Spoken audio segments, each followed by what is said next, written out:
Okay, so here we are in Accra, Ghana, and we are with, do you want to introduce yourself? Hi guys, my name is Aditoya Agesi and I run RightCom. So Aditoya Agesi, you're originally from Benin. Do you say Benin or Benin? Well, it doesn't, you say Benin, but Yeah. it doesn't make a big difference. As long as you can pinpoint the country on the map, you know. Yeah. I think the French say it, Benin. Yeah. Okay. So let's start with what motivated you. You started to tell me the backstory about how you discovered Ghana and what drove you. So why don't you tell us the story of how you got to the point that you were even backpacking through this part of Africa? So 10 years ago, no, 11 years ago, I decided to move back to Africa, and then I did move back to Africa. You had spent a few years being a student in France. You were top of your class at a university in computer science, is that right? Yeah, that's right. I was top of my class. I finished college in 2006, and I was top of my class. And then I worked in France for like 5 years, 2006, 2012. 6 years, yeah, roughly 6 years. And then I decided to leave in 2012 to come back to Africa. And there's actually a huge point that we should mention before I forget. You pointed out how high the standards are in Benin, where you went through your secondary education, Yeah. that you were not top of your class. There were some people Yeah. who managed to score better, Yeah. but you were so well prepared that at a French university, you were number one. that's correct. And so I thought that was worth mentioning. And then because of your number one in class status, Yeah, the professor said, hey, do you mind staying on and being a professor here? that's correct. While working for a French telecom company? Yeah. And at one point you had the equivalent of something like 4 jobs. Yeah, I had 4 jobs for about 2 to 3 years, concurrent jobs. 2 to 3 years of working 4 jobs. Yeah. What was on your mind about your future? Were you thinking about academia, about being a business person? Yeah, You were, it was already there. it was already there. But you already know what kind of a business. Customer service. You knew it I already? knew it already. Yeah. Okay, and why was that? I guess it's because I love that space. You know, I love human interactions. Yeah. I love happiness. You know, I love seeing people being happy. Okay. And for me, customer experience, or let's just bring it down to quality customer service, is one of those fundamentals that any business or any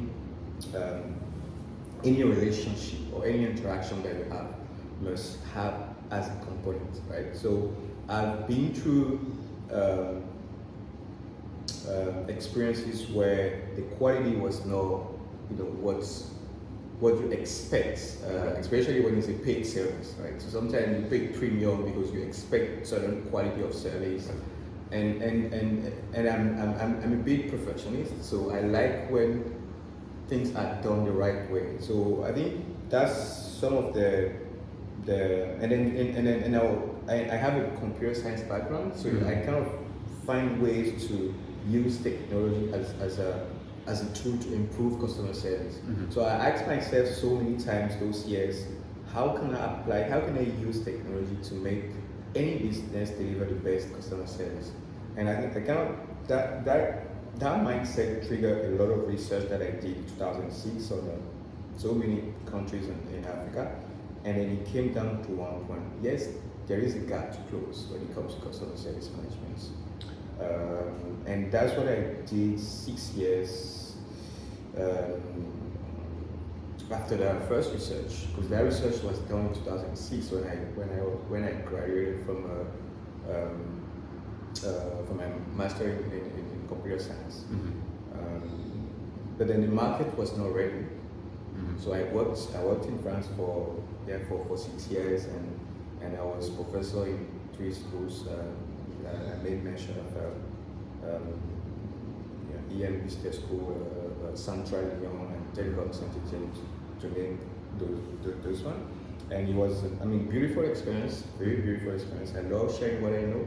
So it was not that a burden. I really enjoyed it. I have to stop because when I started RightCom in 2012, there was no way I could have keep attending to university classes in France and being on the ground in Africa. So Right. I have to resign. So this is really interesting, but there's so many little directions I want to go with this conversation now, because I've noticed, number one, that you are a perfectionist. The background to this video is that we spent several minutes trying to get the angle right, and I could already tell, this guy's a perfectionist. And I hope people like this angle on this new approach. Two is that it sounds like you were actually very deliberate. You knew there was a pain in terms of customer service failures. Yeah. Did you already know it sort of intuitively, just from lived experience, before you researched it in 2006? Yeah. Okay, so you knew that there was something there. What did you have to research more, and what could you research? If you're sitting in France, what more could you have researched? What did you need to know more? So I will tell you what you need to know more. Yeah. If you want to start a business, you better keep your emotion apart. Okay, you need facts. You need data. Because numbers don't lie. You need accurate data before you jump into anything you want to do. If you really want to succeed, you need accurate data. So my feelings as a consumer or as a client are not enough to put down in the business plan, right? So you need to understand the market. You need to understand how big the market is. Who are the competitors? So how to frame the products if you want to win in the system. You need those information before you kickstart any business. You being a consumer experiencing bad quality of customer service is not enough to jump in again. Oh yeah, I want to solve the customer service issues. Then you're definitely gonna fail. Yeah. You know what? I'm going to move the camera closer because I want people to see your expression as you communicate these things. Because your eyes light up when you have a point, and it's a point worth sharing. So, and now we got to play with the angle again. But there's a huge point in what you just communicated, and I think a few generalizable lessons. It's possible for you to intuitively know from lived experience that there's a pain point. Yeah. This already is a huge point. Would you agree that if somebody's going to start a business, don't follow your bliss. Don't follow what makes you happy. No. Identify pain points. Identify what pains others. Maybe it was your own pain, but always start with the problem, not what brings you joy. Would you agree with that, first of all? Yeah. And then two, don't go with your feeling, but actually research to know how big is this pain? Is somebody else addressing it? Yeah. And exactly how am I going to scale something that solves it? And how the problem has been solved, because there's always a solution in the market, right? You're never going to be the first one solving a problem, but you may solve the problem with a different angle, right?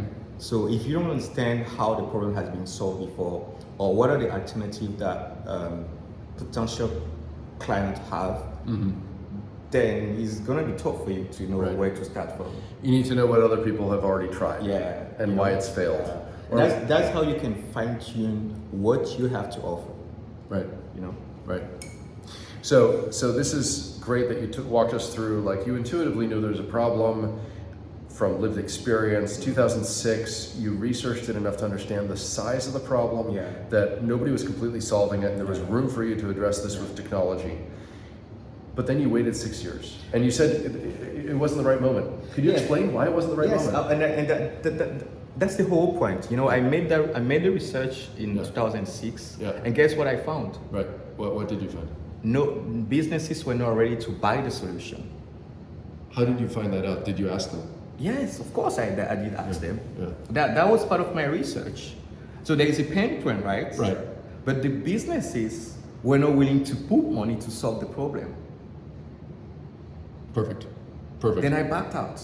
I'm like, wait. So you see the difference? If you follow your emotion and then jump in, this is a problem that I want to solve. Let me spend, I don't know, $1 million and solve the problem. If no one is buying the solution that you bring on the table, so what's the point? It's a nice project, but it's not a business. It's not a business, and that's why in 2006 I put it down. Okay, there's a huge point here that's generalizable again. Would you say that one of the most important skills to develop early on is the ability to keep in mind all the time, I could be wrong? I could be wrong. Definitely. Because that's basically what you did. Even though you had a good idea, you asked, how could I be wrong? Yeah. Not you didn't look for all the data points that confirm that you have a good idea. You looked for all the reasons that this could be not a good idea. Yeah. All right, so there's already plenty of generalizable lessons within the first 10 minutes. Let's go next with, how did you know it was the right time? Well, so then you study the market again. Mm-hmm. So the trends in 2011, 2012 were totally different from the trends in 2006. How? Okay, now businesses are more, they're more keen on solving the problem. So 6 years later, Mm-hmm. the same type of research that I did Mm-hmm. gave a different output. Now businesses are willing to spend to solve the problem. So it's a good time for me to jump in. Okay. Did you ask them how much would you be willing to pay to make this problem go away? So I did ask how much the currently no, I did ask. I remember I did ask what they're losing. Mm-hmm. Okay. And they if knew they that. don't solve the problem. And did they already have that? I mean, I help them. Yeah. I help them understand what they're losing. Okay. So because it's easier if you tell someone, Mm-hmm. you're losing $1 million if you don't fix this problem. Yeah. And if you spend 200,000 solving the problem, you're saving 800K. Okay. So that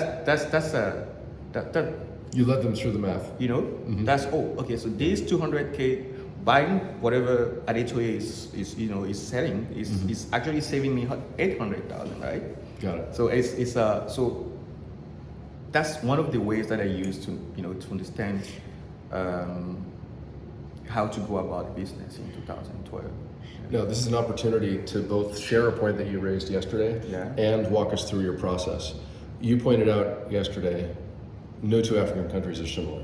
Definitely. I pushed back and said, wait a second, are there some similarities when they're close to each other and they're both, say, Francophone? And you said, well, maybe a little bit. How many, first of all, companies, in how many countries did you do your research? Did you focus on one country and one industry? Or did you immediately look, let's start with how many companies? So let's start with how many countries. Yeah. Okay, countries. So I started with South Africa. Huh, because very developed? Is that so when I moved, the first country where I moved to after, when I relocated to Africa was South Africa. Huh. So, because from my research, it was the most advanced market ready to consume my product. Yes. So again, no emotional decision. I did not go to Benin, my home country. Right. So I flew to a country where there's more business opportunity for my business idea, right? How easy was it, quick aside, how easy was it then and how easy is it now for somebody to pick up and move to South Africa and start a business there? Okay, so we have to look at it from different perspectives. If you look at it from how easy it is to enter the country, I mean to get access to the country as a Benin citizen is quite easy because both countries share free visa and have good diplomatic relationship. So that's important because it could be quite challenging to travel across the continent. I mean, you've been through some of the. The reason I ask this is that whether you're, I thought it might just be people that are not from the continent that have issues, but the longer I spend on the continent, the more I hear that locals also have issues, sometimes even with their own government about getting permissions. But one thing that I really like about Benin, they've done quite well in closing diplomatic ties with some of the countries where we have easy, like we don't need a visa to travel to, and that makes things very easy. So for me, if I want to fly to South Africa in an hour, I'll get on a plane and then just fine. Wow. So that was easy. But then one thing that was not easy in South Africa 10 or 11 years ago, I have no clue what it is now, but the required capital for a foreign investor was $200,000. Oh my. So did you have it or no? So that was an issue for me. Okay. So I tried to raise funds in 2011, 2012 in South Africa, but I couldn't because no one believed in what I wanted to do. You went to investors. Yeah. You went to banks for a loan. No, not banks, investors, angel investors, and then. Where did you go to find them? Were they already easy to find?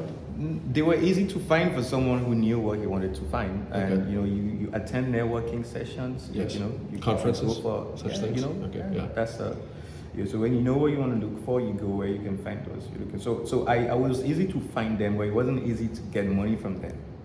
So I failed raising, to kickstart, although I needed the 200K and USD to start in South Africa as a foreigner, right? So then I tried to partner with a local player who has been in the similar space for a couple of years, and then it did not go the way I wanted, and so then I moved from South Africa, and then flew to Nigeria. How many years did you give it a chance in South Africa? No. I gave like half a year. That was enough. Oh yeah. Okay. Yeah, because remember, I was running on my savings. Remember that? Right? So because I quit my job in Europe, and then I was on the journey of building my business in Africa. So and then no VC fund, no angel investor fund. So I have to be very pragmatic. So there was no point of staying more than 6 months if there were no lights at the end of the tunnel. Right. So I left, and the reason why I flew to Nigeria was very simple. Nigeria was the number 2 country on my list after South Africa as next market to try if South Africa does not work. That's why I flew to Nigeria. Tell me about Nigeria, because everything I've heard in the last year is that it is, and this is with all respect and love to my Nigerian friends, I've heard that it is an environment that is like New York City compared to the rest of the United States, that it is more proactive, aggressive, a lot of people hustling every day, grinding hard, and that it's both an exciting place, but also a dynamic place. It can be overwhelming for some people. Well, I guess there is a bit of there's a bit of truth in what you said, but again, there's no one picture of any. 10 years ago, was it like it is now, or was it different? No, it was different. Okay. It was different. It was totally different. It was different. The one thing that still remains similar is an expensive city. Okay. Yeah. Lagos. Lagos is an expensive city, especially if you want to stay in a safe neighborhood. Is an expensive city. Yeah, at the time you were trying to keep your costs low, so that presents a challenge. Yeah, so that's why I didn't stay long in Nigeria. Okay. Yeah. How much time did you give Nigeria? 2 months. 2 months? Yeah. Could you get your capital or a partner to work with? So I couldn't get a capital in Nigeria. Okay. And then another thing that I was trying to get in Nigeria was like a first client, like to pilot the product. Right. Because I started building the product in South Africa. So I have an MVP, to show to investors, to potential clients. A minimum viable product. Sorry, I have a minimum viable. It's okay. I try to keep it for people that are not startup junkies. I try to translate. So I had to leave Lagos because there were no other way to because I was burning my savings. And your minimum viable product, was it a website at the time? No, it was in fact the first product that we released was a smart queue management software for working customers in any physical customer service center or shop or banking hall. Yeah. A smart queue. So a smart queue management software. Could you explain what that would look like? So let me picture this. When you walk into the Apple store or to the bank, so someone attends to you, right? Or they modeled the Apple Store famously on 5-star hotel lobbies. That you need instant attention, and that somebody's there asking you, "How can I help you?" Yeah. Okay. All right. Or if you work in the bank branch, if they do not attend to you, you may have a kiosk, and then you click on the kiosk to join the queue. Because the place may be crowded, so they want to put first in, first out. So to translate into American English, a queue is like a line. So you basically line up at a kiosk, and the customer queue is a way to keep people organized. Yeah. Yeah. Okay. So what you had was a minimal viable product that was like a kiosk that would be in banks. Is that what you're describing? So there is a smart line management Yep. software, if you want to put it that way. Smart line you know, management. or Smart queue management. Yeah. So hardware agnostic. Uh-huh. So no kiosks were required. Okay. Yeah. So is it on people's smartphone? Okay. Yeah. So smartphone was quite enough to manage the line. Okay. So that was the minimal viable product that that we use for both investors and then first customers that we're trying to acquire. Mm-hmm. So I've tried that with one or two telecom companies in Nigeria, Mm-hmm. and so one thing that is just so important to point out that when I was in France, the time I was working for France Telecom, I was a business developer, so I have extensive knowledge of sales cycle in large organizations. It's a very long sales cycle, so enterprise sales cycle. So meeting those telecom companies in Nigeria and then trying to convince them to use our software to solve the customer service issues, because 10, 11 years ago, 12 years ago,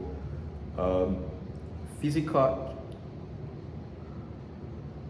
interaction was the number one channel for any consumer who needed to solve a problem with maybe his bank or telecom company, or so you walk into the store or you walk into the bank branch. This is how many years ago? That's like 11, 12 years ago. And is this in most markets or in those markets that you were focusing on? I was focused on. So there were 5 countries I was focused on. Okay. And I started with South Africa. And then Nigeria. And then what next after that? And then Ghana. And Kenya. And then Rwanda. So those were my top 5. Okay. Okay. Rwanda was already a rising star then? Yeah. Huh, okay. Yeah, because you always have to look at it as where's the potential, where's the growth potential? Yeah. Right? Not what is 100% mature, right? So you look at where the country is now and where the country can be in 10 years, in 20 years, and that's how come I shortlisted those 5 countries in 2011 when I decided to. There's an important point to tie in here. You're speaking, and you already spoke about the importance of data and reality testing what you think with some hard numbers. But you also mentioned yesterday that part of how you discovered Ghana was by backpacking. Yeah. What did you discover by physically visiting a place, even if it's backpacking? What did you notice that sort of complemented what you could find in terms of, economic data? Yeah. So here is what happened after I left Nigeria. When I left Nigeria, because of I couldn't raise funds, and then I could close any pilots with potential clients. So I left. Then I paid a visit to my brother who lives in Ivory Coast. So I stayed with him for a couple of days because I just, before my next move, let me just relax a bit. So I stayed with him, just relaxing. And then my next country to target was Ghana. That was my top 3. So South Africa, Nigeria, and then Ghana. And Cote d'Ivoire, Ivory Coast or Cote d'Ivoire, however you call it. I think they like Cote d'Ivoire. It's next to Ghana. Yeah. So I grabbed my bag, jumped on the bus, and then drove from Abidjan to Accra. That was 2012, and that was my first time in Accra. I gotta ask you, did you make the trip on a minibus? No, it was not on the minibus. No. We're laughing because I just took a trip on a minibus and it was quite an adventure. And it's 2023, so if you were on a minibus 10 years ago, the roads are better now, right? The roads are, I can't remember. Okay. It was quite good, but let me tell you, I got to Accra nighttime. Oh wow. 2012, first time with my bag. Yeah. And then I think I had like 40 degree. I was sick. I had a sore throat. I was sick. I was 4 degrees Celsius. Yes, so Fahrenheit. Celsius, yes. That's like 100. I have no clue. It's very, very hot. Yeah. And so is it hotter than today? No, that I was very sick, so I had to I had to find a pharmacy to get some. So that was my first night in Ghana. Where'd you stay? So I stayed in how was it called? It's an hostel, there's with eight beds in the room. Yeah, so, yeah. I was backpacking. I want to get this detail down for the book. You say you didn't take a minibus. Did you take a private car, a taxi? No, a bus. I took a bus, but the long one. Full-size bus, okay. Full size. So that tends to be a little bit more comfortable? It's not. I guess I had the same experience as you. Which is I don't know how you even describe that. It's a workout for your back and your sitting in one place for that long. Anyways, the point is that you took a bus, you stayed in a hostel, you were sick. I was sick. I was sick. Like I was really, really sick. So I couldn't get out of the bed. So it was hardly a love at first sight moment. Yeah. Your first night in Accra sounds like it was bad. Oh yeah. Yeah, because I got to the pharmacy and then the guys couldn't figure out what to give me. Yeah. So I told them I have fever, and then I have sore throat. So then they gave me, I got a painkiller and then antibiotic and stuff, and then spray for my throat. And so 2-3 days later, I started feeling better. So what I did was just go around to discover the city. Now, so what was that like? Did you do what a lot of tourists do? I've heard that the fort that played a role in the dark days, the slave trade days, that's a top place to visit. I heard that there's an artists cooperative that's, I'm repeating things that people have told me literally since last night. What were your first go-to places to discover the city? I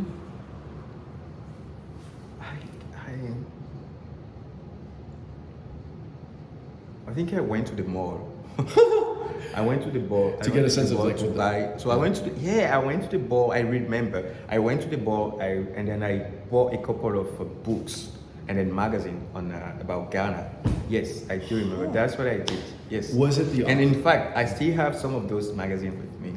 I kept them for 12 years. That would be amazing. I do. Yeah, I have them. Okay, that would be amazing to maybe even include. And then I remember one of those books, one of those magazines there was this lawyer who was featured on the first, on one of those magazines. And then fast forward, like 6 or 7 years later, my company was sponsored his art gallery. Oh, wow.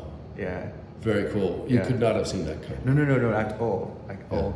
Yeah. You sponsored his art gallery. Yeah. And he's already in a magazine. When I was backpacking in Ghana, Wow.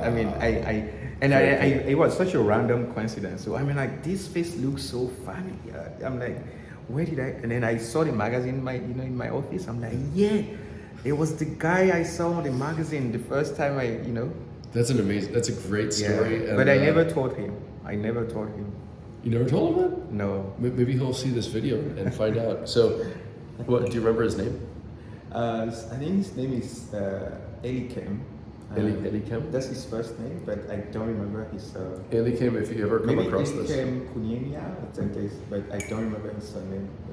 If you come across this, greetings, hello, and was he an inspiration when you saw that guy in a magazine, Elikem? Did you think, Yeah, it was. It was an inspiration because I remember I loved his story. There was a story about him in the magazine. I'll find the magazine and I'll show you. But it was an inspiring story because he came back from London, I think, and set up his law firm. It was a good story for Ghana. So people might be wondering if we're going off on a tangent, and I would say not. I would say that I would love to include that little detail because it'll help people. When I write the book chapter, take us into your reality at the time, including the nightmare of arriving on a bus to a strange city, I can imagine being sick because I've lived that experience, and just thinking, what am I doing? Did you question? Did you think, what am I doing here? Maybe this is dumb. No. Maybe I should have. You didn't question it. No. You had that kind of self-confidence that this sucks right now, but this is worth it. Yeah. Okay. Yeah, And and then remember, like I started in South Africa. Mhm. I stayed a couple of months, and then it didn't work out the way I wanted, right? Yeah. Then I flew to Nigeria, and then it did not work the way I wanted. Mhm. Then I came to Ghana. So I'm like, at this point of time, why would I can't be desperate. Like I'm jumping from one, experience to the other. I'm just moving. I'm just moving forward. The other reason I think if people are wondering why go down a tangent like that, I think it's also a generalizable takeaway that, do look for inspiration in other people's stories. When you do have a good story, it's worth sharing, whether it's old school media in a print magazine or online. These stories inspire the next wave of people. Yeah. So the story of this person that came back, you said from London to start a law firm? Yeah, I mean, I found it. I mean, it was a nice story to read. Mm-hmm.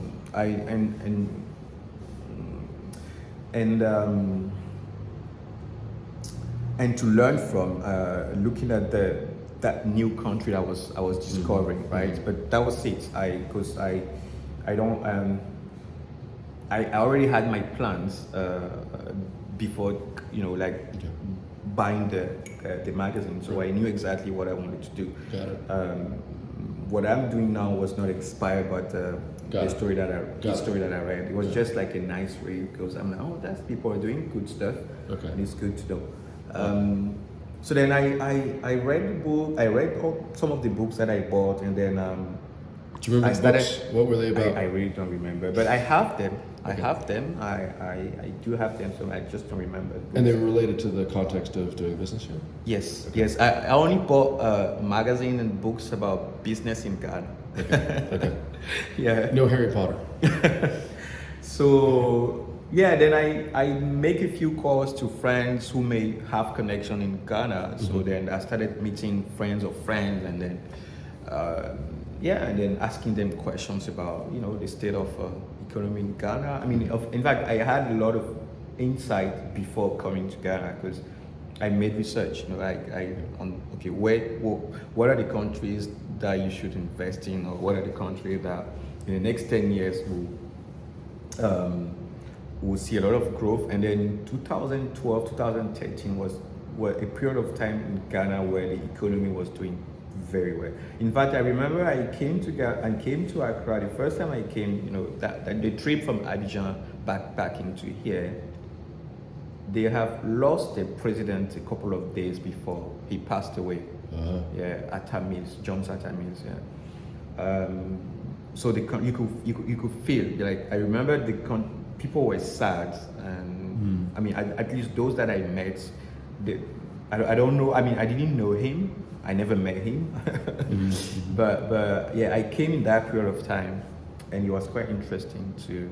And so there was a very smooth change of power, and the country was mourning. So I've learned quite a lot, and I was then I started meeting people in the tech space. And I think Ghana back then had a very fair policy to attract foreign investors. So I think the minimum capital required back then was $50,000. So that was pretty much easier than South Africa. Could you at this point do it with other people's money as investors, alone, or with your own savings?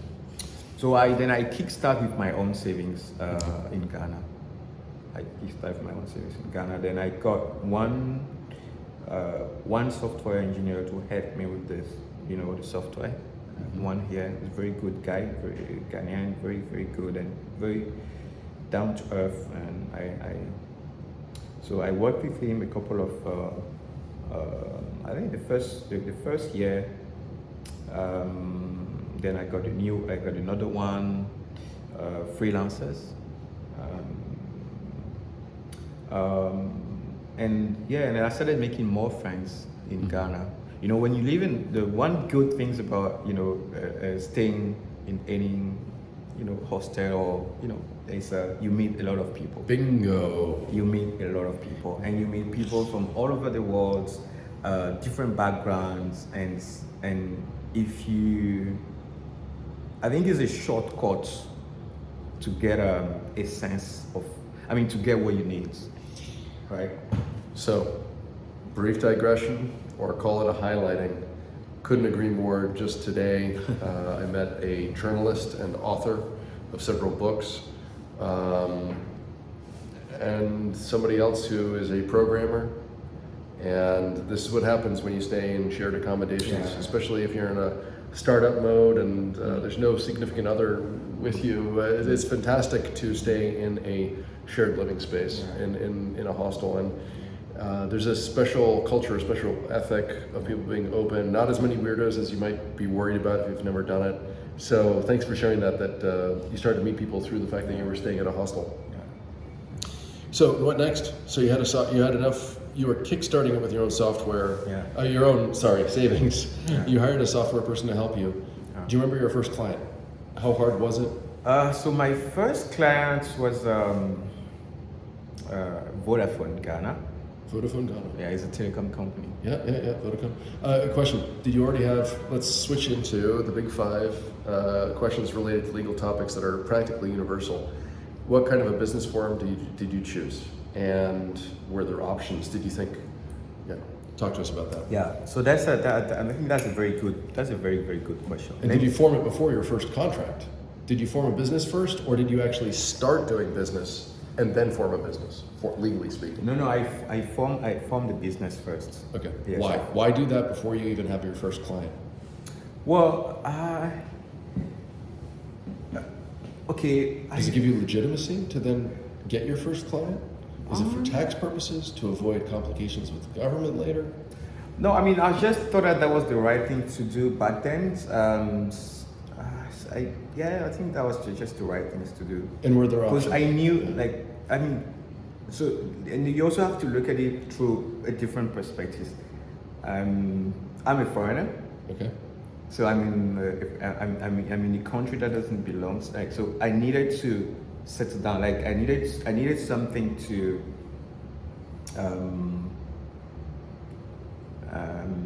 how would I put it? It sounds like give legitimacy or establish that this. Yeah, is I needed real. to establish what I wanted to do in this foreign country. So registering the business was some kind of. That was one first thing that I needed to do. Okay. Do you remember, were there questions about whether to do it as a sole proprietor, a partnership? Did you already think I might want to sell shares to investors? Oh no! At that point of time, it was let me just go with my savings, and then because I couldn't raise in South Africa, in Nigeria, and then so I did not try to raise in Ghana. Yeah. So I started with my savings and. You said a minimum capital requirement of $50,000 US dollars. Did you have that saved based on about a decade of work in France? Yeah. Well done. So there's another lesson here, generalizable lesson. People sometimes, including last night, we were talking about why do I still stay in hostels? Don't you want to stay at a nicer place? I'm like, I like saving and saving and saving so that when there is an opportunity, you can self-finance something. Anyways, so there's a generalizable lesson. You saved. It must have taken some discipline to save over the course of 10 years, $50,000. You had already burned through some savings, and you still had $50,000. So, well, that's 5 years, because out of the 10 years, I was 5 years student. So to put even more emphasis on it, that was clearly a priority for you. You wanted to have money in the bank so that you had a runway, as we call it, to experiment for a while. And it wasn't that easy to raise funds 11 years ago as compared to 2023 in Africa. Talk to us about that. Yeah, what's changed? Those who starting in 2023, any startup or any business of whatever kind of business, have an easy access to capital market done. I had 10 years ago. Okay. Right. So you could literally start a business today with with no savings and then raise your first receipt maybe a couple of weeks or a couple of months. But I don't think that was the case 10 years ago. So there are more options now, and there are more options. And because you mentioned that it is possible to find, I was just in, it is a quick aside, but it could be very instructional and enlightening for some folks. I was just in the incubator called Energy Generation.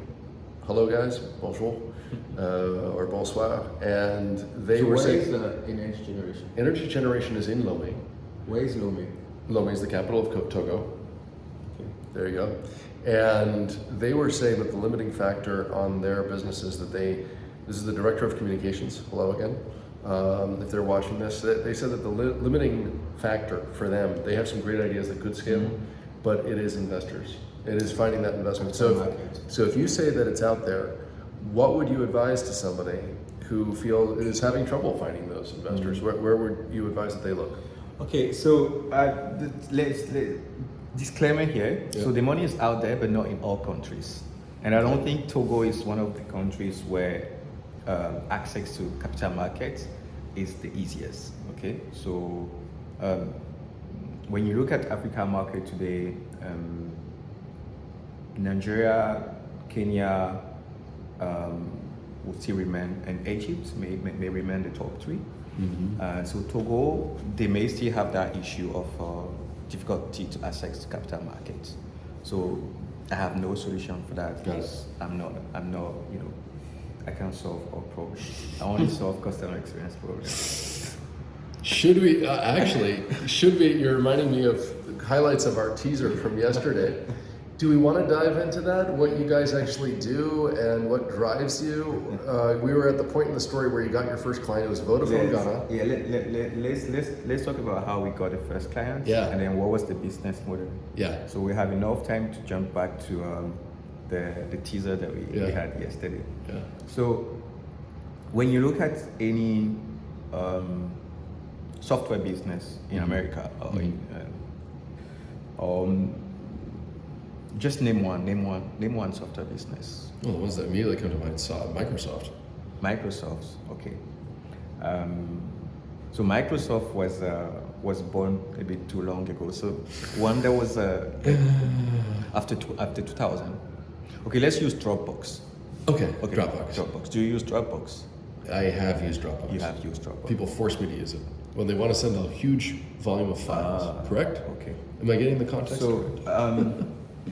when you look at a business like Dropbox or any software as a service business, they all tend to start acquiring the very small businesses or consumers through a free plan. Yes. Okay. Yes. And then they move from free plans to subscriptions, right? Yes.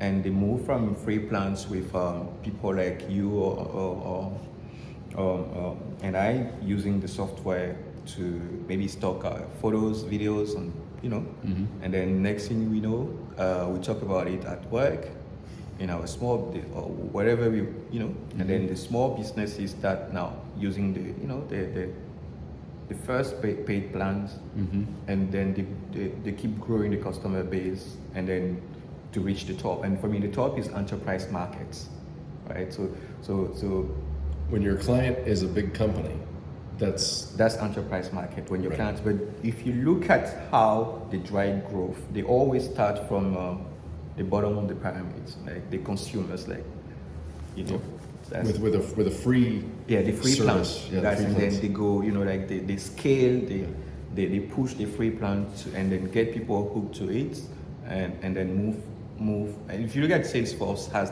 pretty much the same, or a lot of them. So, but that comes at a cost.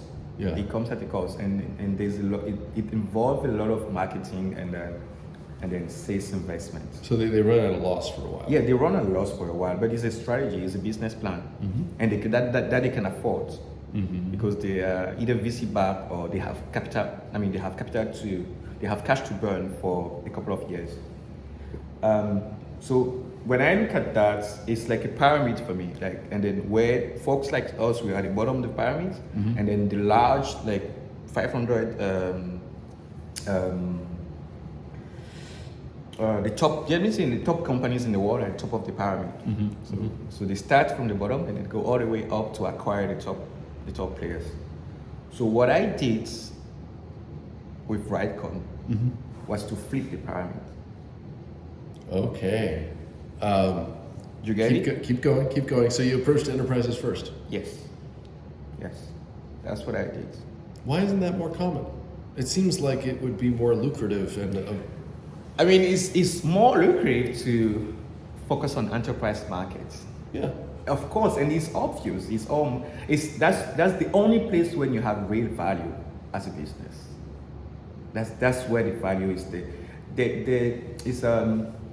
Well, definitely the highest. It's the margins. highest, yes. Yeah. The highest margin. To clarify why I paused and looked up at the ceiling and was questioning the way that you put it, there could be value if you acquire, for example, 50 million users, 100 million users, and they're barely paying you anything, but there could be value in just having those customers acquired and is already getting something from you that might make you appear to be valuable to somebody. It might not be making you a lot of revenue, but certainly I 100% agree that if you went to enterprises first, that's a revenue stream that is much better than the alternative that you described.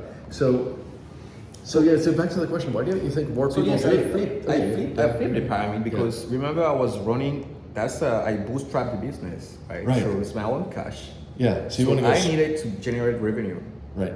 And profit and be profitable as quick as possible. Beautiful. Because it's my own money. Yeah. Because remember, no VC, no investors, no one was willing to put money in my business idea, right? Yeah. And then it worked out. So I targeted exclusively big businesses, and then with one key focus. I started with telecom sector. Okay.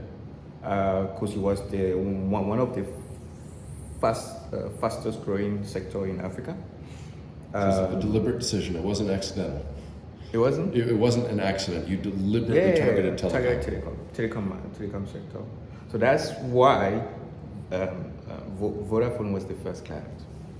Really beautiful. So Vodafone in Ghana. So we tried to, because I reached out to them and then we wanted them to pilot our software, to use the software in one of our first software, to use the software in the branches. So just to have to see the product in action. In action. How long did it take? For free. So I didn't want to charge them for free. And how long did it take you from the moment that you get here on that bus at night until the moment Vodafone says yes, let's try out your product for a while? It took about 16, 17 months. Okay. So in case people thought this was overnight, it wasn't. Oh no, it wasn't overnight. It's about a year to a quarter. Yeah. Almost a year and a half. Almost a year and a half. Okay. And during that time, you have one software engineer helping you. Yeah. You're using your own money. Yeah. And all the time, are you thinking, who's going to be my first client? Who's going to be my first client? Yeah. And did you ever, here's a question about making the first sale. Was there a relationship there that you'd built up for months? Or was it really not relationship based? You know what I'm saying? Like, was it a human being that said, Adetoya, I'll give you a chance, right? And was it somebody also that you connected to? Because I think this will be instructive for people for a lot of situations. There are some situations we get because we apply for something and we are just another number, just another applicant, but what we're offering fits. And then there are other situations where it's less clear that you have something that will work, and it's because of a human relationship, somebody that you've maybe gone to dinner with several times, somebody that you've share a hobby with, and they get to know you and they think, you know what, I know your values, I know your vision, and I'm gonna take a risk with you because I like you as a human being. Was there a human relationship involved? No. You just gave them an offer that made sense. And I think what made us get into that first was being consistent and then being aggressive in pushing for to get that deal done. That's how I That's another you day. really have to be hungry, out. Just like you mentioned, there may be many applicants. Yep. If you want to stand out of the crowds, be persistent and repeatedly approach. This is really. So that's what I this is great. did. That's exactly what I did. This is great content because I think, first of all, you got to agree with sales. There's a whole range of how a first sale gets made. Sometimes it is a human relationship. In this case, it was because your offer was better. Yeah. You didn't charm anybody. You didn't take them out to dinner or stuff like that. You didn't have to. The other thing that's a dichotomy, or at least that there's a spectrum of what's possible. Some people say that you shouldn't be too desperate and you shouldn't chase. It's almost like the dating game that you don't want to seem too desperate. You want to seem like, oh, you don't want my service? Plenty of other people do. You're saying no. It pays to be persistent and go back and say, what about this time? How about this time? It does pay to be. You always have to be persistent. Okay. Like, I mean, there's nothing that comes free. There's nothing that comes free. Okay. You know. Do you remember how many times you approached Vodafone? Wow. I so many times. More than 5? Of course, more than 5. I've sent emails. I've forwarded email to different people. Like, you know, like you try to open all the doors. You try, and then More than 10? More than 10 times? more than 10 times. Yeah. More than 20? No. Okay, somewhere between 10 and 20 Between times. 10 and 20 times. Okay, Yeah. that's No another more great than detail for the book. If people are wondering how a book chapter gets written, it's by asking questions like that. Yeah. So between 10 and 20 between times. 10 and 20 times. And that involves emails and then a face-to-face meeting. You just walk into the office and then ask for, whoever is responsible of, you know, what you really have to push. You really have to push if you want to get things done, and then get where you want to go. So you set them up with a free trial to prove that your Yes. service works. Yes. How long did both of you agree that a free trial made sense? How long before they were like, this is perfect? No, and what's interesting is that they did not buy the product after the trial. Oh no! Yeah. How long before they decided this isn't for us? It was less than 3 months. Ouch! Yeah, they did What not was buy the point of product. failure? What did they? I'll tell you the point of failure. There was one competing product from so Vodafone is part of a group. Okay. They have a parent company. So the parent company was using a different software. Okay. So that software was pushed to the Okay. yeah. So it was almost an internal competitor. Yes. So was your service actually failing, or was it working at that time? No. Was it working as designed? Let's put Yes, that it way. was Okay. working, but then they made a decision to move forward with Without the parent company. the solution that the parent company had. What was the impact on you emotionally? Were you wrecked or like, oh, shrug, that's okay. We learned something, we'll move on. No. I mean, I was, of course. I mean, I'm very competitive, so I took it almost personally because I knew my system was way better than what they have. Okay. But I failed because of unfair competition, right? Yeah. But that's okay. So what I did was then to go after the next target. Okay. Then I started chasing MTN, Orange, and Etisalat. So those are Other telecommunications. companies in Africa. So I started. So I used the Vodafone case study to pitch to those telecom companies. Even though they did not buy, but because they used my platform for a couple of times. So I used that case study to say, listen. And I'm trying to imagine the question at the end of your demonstration to them. And I think that they probably would have had a repeat of what we just discussed. They would ask, well, why aren't they still using? Are they still using your service? Why are they not? And you would say, well, there's an internal competitor. So is that what you ended up saying? No, I mean the question, the question did not come from there. So, and then I will tell you why the question did not come. It's a sales pitch, and then the sales pitch, as a salesperson, if you really want to win, you have to drive the conversation. Okay. So if you drive the conversation as a salesperson, then the conversation will go in a direction that favors you, not in the direction that make them ask the question, are they still using it? Wow. To get my point? Yeah, but I'm also blown. I'm absolutely. It's mind blowing that they would not ask that question. No, because it's a conversation. Yeah, So exactly. this company, so you pitch your products, Yeah. okay, Yeah. in such a way that all they have to remember, this brand is associated with your product. That's what they have to remember. Okay. Whether they are still using it, or how many licenses did they buy, or what's the duration of your contract, that's not where the conversation should be.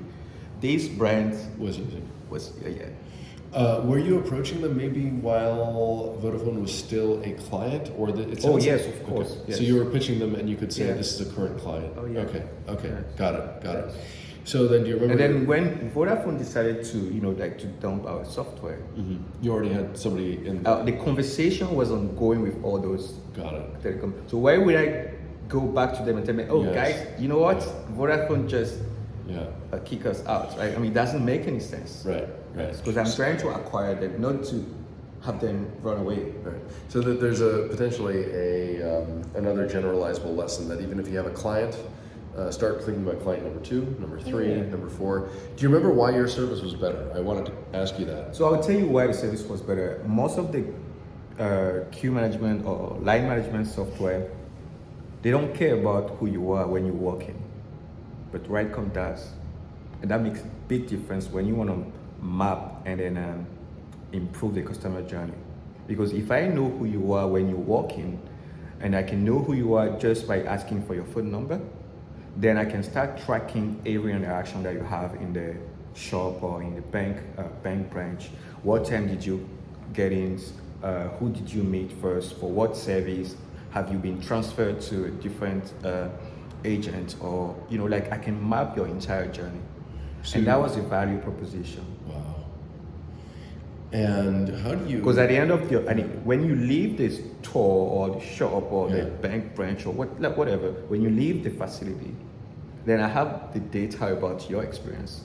Then I can follow up and ask you, so, hey, Adam, what was your experience at X location with, and then I'll name the agent who attended to you, rate your quality of the service. So you close the loop. So that bringing that personalized experience, Yeah. and then tracking at scale every single interaction that the staff has with clients, it makes a huge difference. And that was a key factor differentiator as compared to the other product that were in the market. Yeah.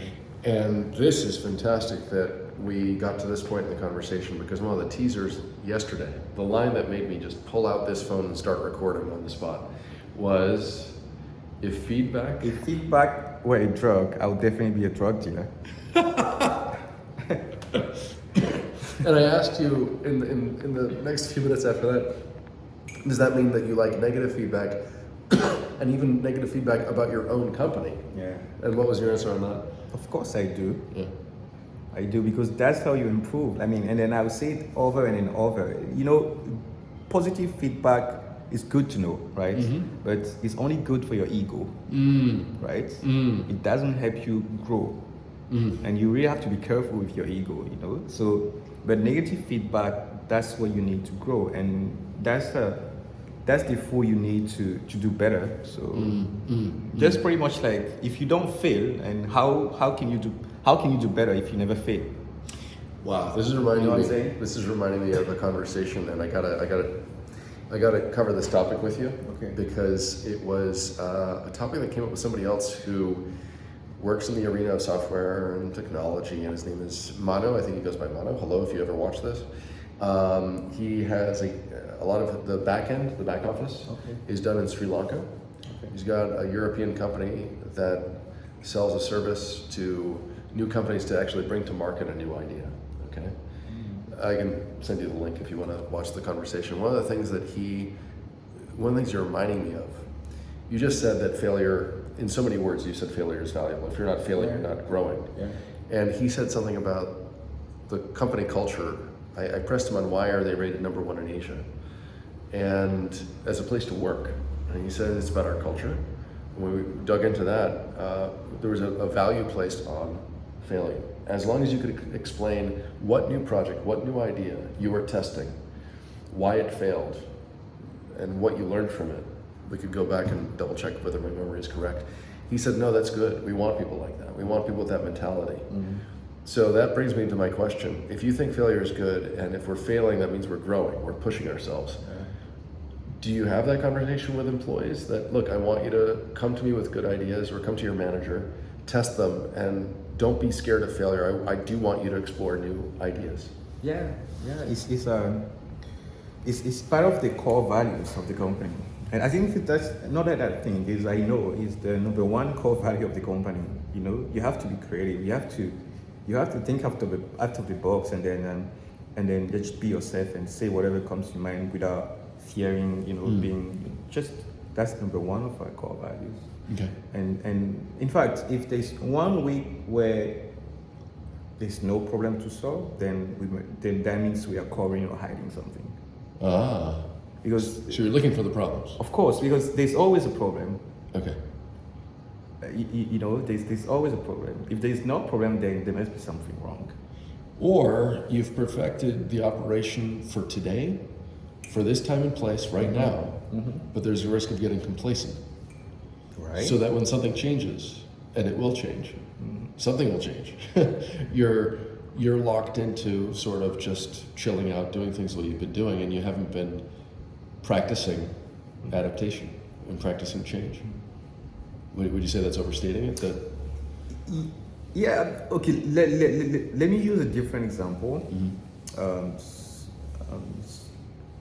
Apple, you know, they make some of the best products in the world when it comes to tech products, and they've been around for quite some time. they have, yep. But they always have updates. So, yeah, they do. They always fix bugs. How much do you suspect that some of the updates are updates for the sake of updates to sell something new and say, well, here's the latest edition, pay us again for getting the latest? Well, I think that's an interview you should have with Tim Cook, right? He may watch the video. You should ask him for it, because I can speak for Apple. So. Thank you for doing a few things. One, giving a fantastic example about what to do when a question is going to be a tough one to answer, and thank you for giving me the challenge of trying to get Tim Cook to sit down with me. Tim, hi Tim, if you're watching this. If you're watching this, then yeah, sure, let's chat. That'll be interesting. Okay, so what do you want to tell us about next? So do you remember your second and your third client? And yes, I do. And what's interesting is that those number 2, number 3 were now in Ghana. Okay. So my second client Did that surprise you? was Orange, is a telecom company. Yeah. And we closed them. So we closed them in 2013, 2015.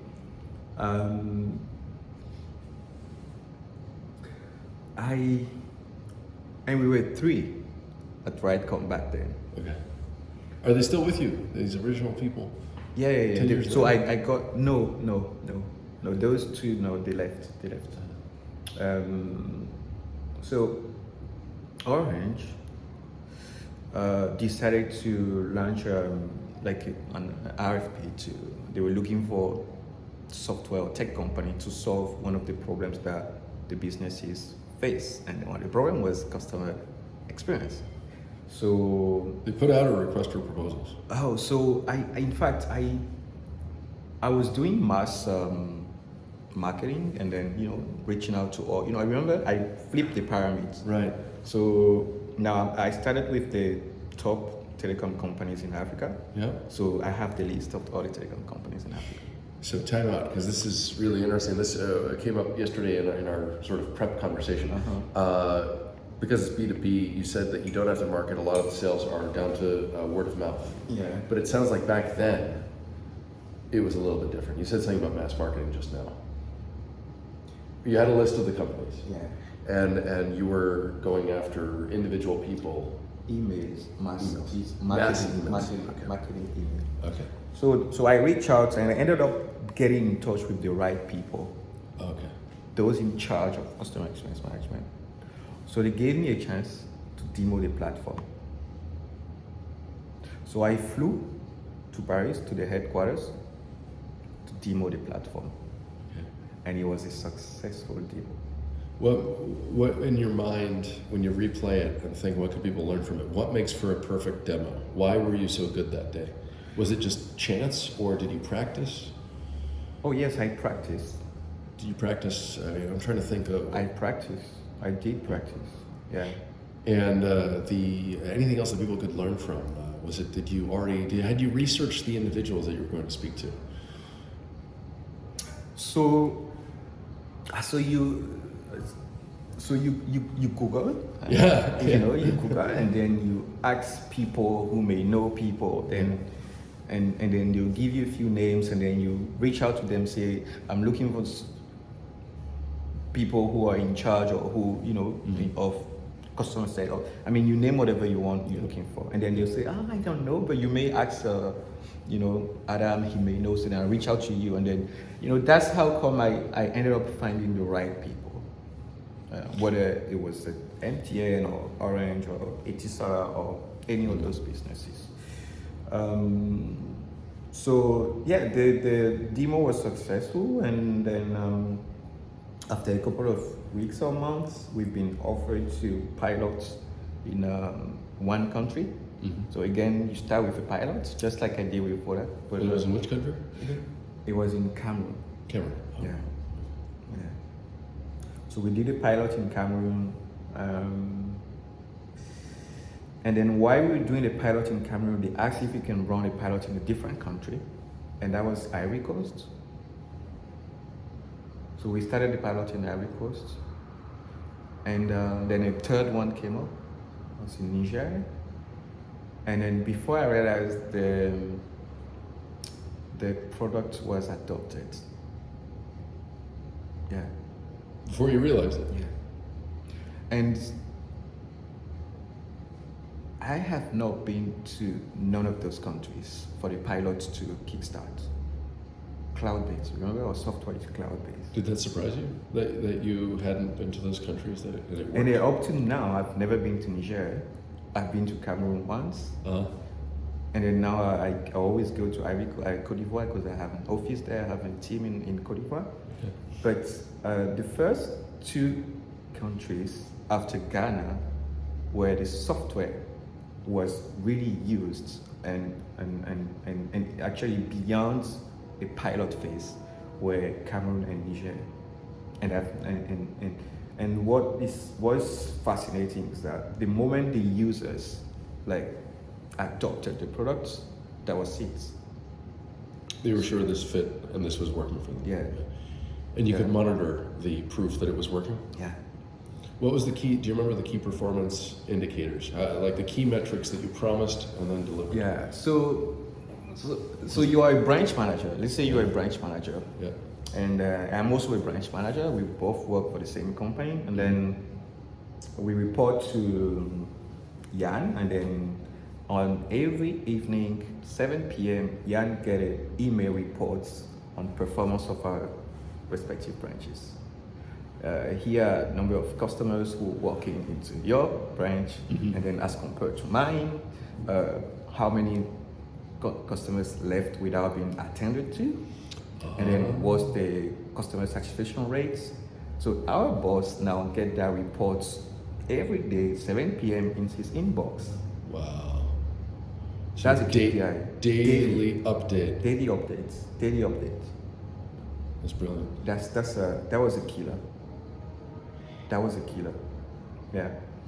So that from then on, were the sales easy? Was the people at that first client that locked you in and started paying, from then on did the sales come in on their own? We were talking about yesterday how word of mouth drives everything, that you don't need a marketing budget. The sales in the enterprise markets are never easy. Because but you said word of mouth was the key factor. No, word of mouth is key because now when you look at this group of businesses, because the parent company has so many subsidiaries across the world, in fact, basically almost anywhere. And I told you I've been to Warsaw for Orange Poland because I was trying to Do you remember what year that was, by the way? 2018. And are you still the service provider? No. Okay, good. Because I heard something lately that I literally mentioned your story, Oh. and I don't want to speak badly about anything or anyone or any service, but somebody said, "Oh, yeah, I've heard something from somebody that it wasn't great," and I was like, "Oh, okay, I'll ask if he's still a service provider." So it's great to hear that you're not. If you're the person who told me, That's why it wasn't great, because they don't use our system. there you go. You see. And if you are the service provider, well, there's some feedback to work on. Anyways, let's get back to the time between the time that Vodafone Ghana said, no thank you, we'll use this internal system that's being pushed, and the time that you landed these next pilots in Cameroon and Niger. How many weeks or months between Vodafone ending and these pilot projects? I think it was about 7 months. 6-7 months. Yeah, 6-7 months. And then you said it was pretty quickly after that they became paying clients. So is that a month or 2 months later? No. Another 6? So they became 3 months. They became paid client 3 months. Yes. So- Here's the thing. Yeah. I gave them the software for free for 3 months to try. So they got hooked up, right? Yep. So as per agreement, after 3 months, then the license expired. They had to come back If, and bucket. if you wanna keep using it, you have to buy.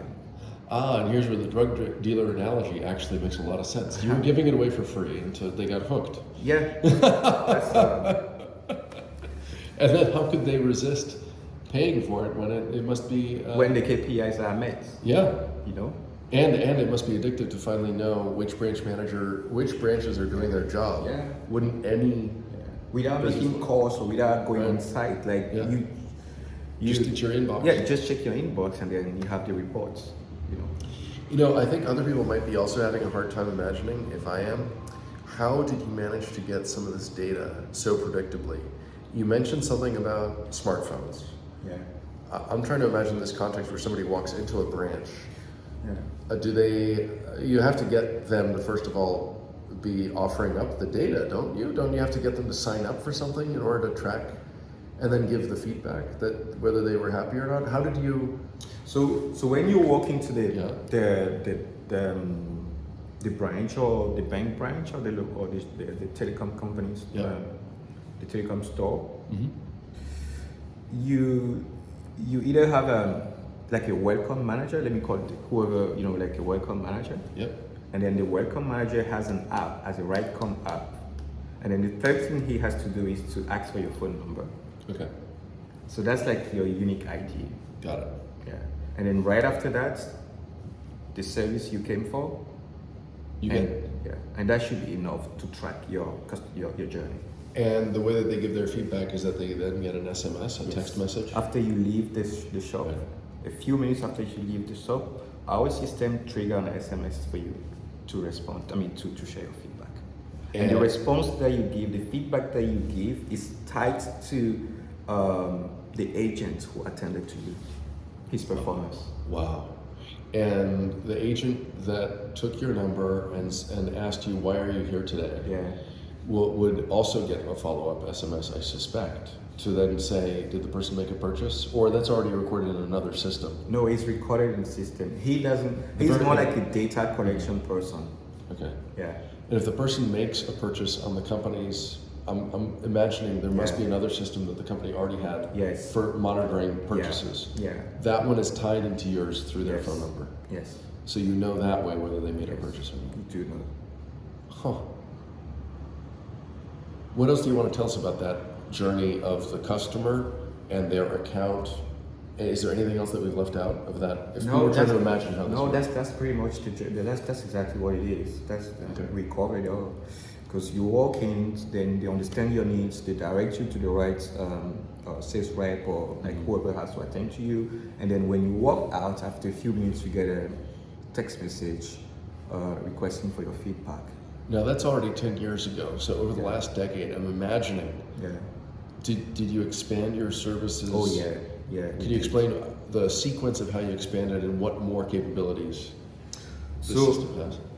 So the first software, so after we built the line management software, as you know, then business now throughout the years, then what you may want to focus on is the data that you collect is is start getting bigger and bigger. Yeah. Then you bring in analytics. Okay. So that was another software that we developed, right? And what are the analytics what do people want to know? But people want to know if they put the right sales rep in front of the right customers.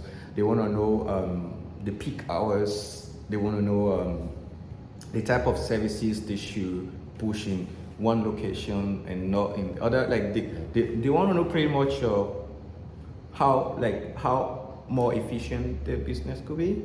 Mm-hmm. They want to plan better the staff attendance in the stores, and then overall put the right person in front of whoever working to the. You just used the word "right" several times. Yes. I'm going to turn the camera back to include the name of the company. That should make you happy. Of course. So, did you ever change the brand, or was it always RightCom? It was always RightCom. It has always been RightCom. You always knew that was the right name. Oh yes. Do you remember the year, the moment that you had the? 2012. 2012. Yeah. The moment that you incorporated, or? Yeah. Okay. Do you want to mention, by the way, explain why green and blue? Is there a reason behind that, or it looked good? And what font is that? I think so. There are so many fonts over there. By the way, there's no only one font. Oh yeah. Really? Yeah, there's no only one font. Let me. Yeah. There's no only one font. Okay, I wouldn't have guessed. Yeah. What It doesn't matter that. Yeah. But then you agree with me that green and blue is It does look good. is you can't go wrong. Well, it might sound totally random, but there's sometimes deep and profound meaning in colors and branding. I was just talking with people, why are so many African flags, for example, in this part of the world, or this part of the continent, they have green, yellow, and red. Mm-hmm. And we're thinking, well, and then there are other places in the world where there are patterns. I know this might sound like a tangent, but for those of you who are thinking of starting a new company or have a new company, and you're thinking about branding or rebranding, apparently these things matter a lot. The trademark. It does matter. But I did some try like so many colors, and then the blue and the green came out to be winning. The winning pair. Did you hire somebody to go through that No, not 10 years ago. But then we changed the logo a little bit in 2019. Yeah. But you can barely if you don't look carefully, you may not know. Okay. Yeah. We changed the font. In fact, we changed the font. So this, again, that might have sounded like a bit of an aside, but people spend millions of dollars on branding and rebranding. Look at Facebook, just changed their name to Meta. Yeah. Right? Okay, so, and... But that served the purpose, so... Okay. They made a change for the purpose, so... And if people care, they can research elsewhere why a company would... But some businesses change for the sake of changing. And spend billions just for it, because maybe the head of marketing has enough budget, I don't know. Well, it also might just seem, to get us talking about them. But I want to tie it back to one of the big 5 legal issues that are universal. You could be in Silicon Valley, you could be here in Accra, you could be in China. It doesn't matter where you are. One of the 5 universal themes that come up, we've talked about business formation, right? Another is intellectual property. And among them is your trademark. Others would be the way that you do things, and your customer list can be a form of trade secret. And I'm wondering, do you have any wisdom as you've gone through your journey, when you had your creative idea? We teach that you can't really, typically most of the time, patent a business model.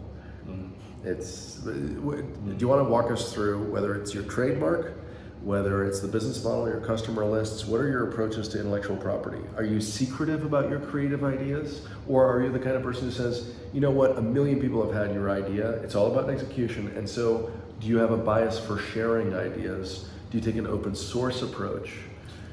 Okay, so... Anything about intellectual property? So, again, it depends on what kind of information we're talking about. Ideas, are worthless, right? Ideas are worthless. It's all about the execution. Right, and that's something that I strongly believe in. And So you'd advise people with a new business idea, share your idea. yes, and I will share, and I will tell you why it's important to share, and then why it doesn't bring any value if you keep your ideas. Okay. Whatever you need today to be a better person tomorrow is the information that you have to go after. Because if you already have that information, you have probably been the better version of yourself. So that information that I'm currently holding, why wouldn't I share it? I don't need it anymore to be better than what I am. Wow. So just share it. So why do you want to keep your ideas or any information that you currently have? That you don't need it to be a better person or to grow. Otherwise, you have been you have been in a better place right now. Well, would you share all of your software? Probably not. There must be some secrets. No. That's why I started with.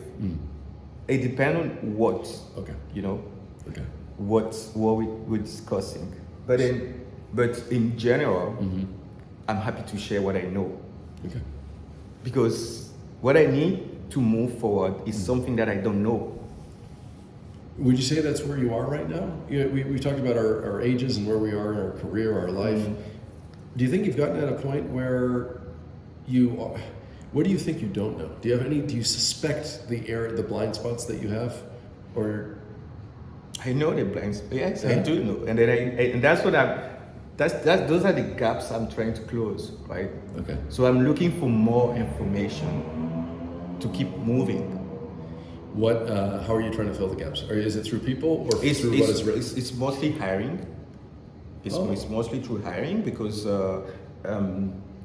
you need more brain to solve problems. Well, this is interesting. So you look to solve your gaps by hiring people. Yeah, people who know the things who have what you don't have. Okay. Right. So they complete the What about your information diet? Do you watch things online? Do you read things? If so, what are they?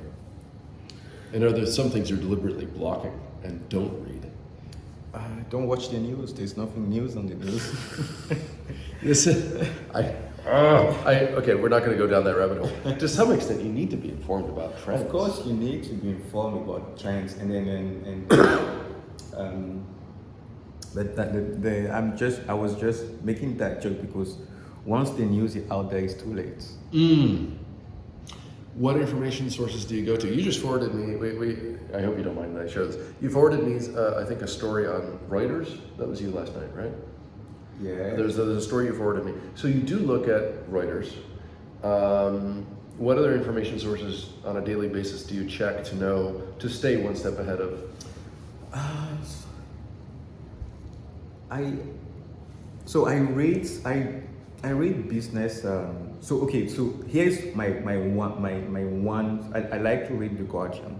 Yeah. So that's my number one. And if I really want to that's I mean every morning I read The Guardians. So I have a few I read The Guardians. No, then I randomly look to the other the other news outlets, but I'm not consistent with the other ones. So you forage among other headlines. Yeah. Okay. And then I also read news about countries where I have operations, where I have offices. Do you deliberately do something like Google the news for those countries? Yes, I do. I do. So that's in my inbox on a daily basis. So I just read the headlines, and if it's anything that then I'll click and read. There's a service, isn't there? Not to advertise for Google for free, but I think that you can put in certain keywords and it'll send you a daily update. That's exactly what I mean. And then I read books. I read books about business. I read books about.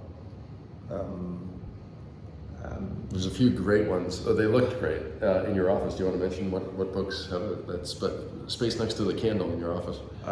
So I have 5 books over there. So which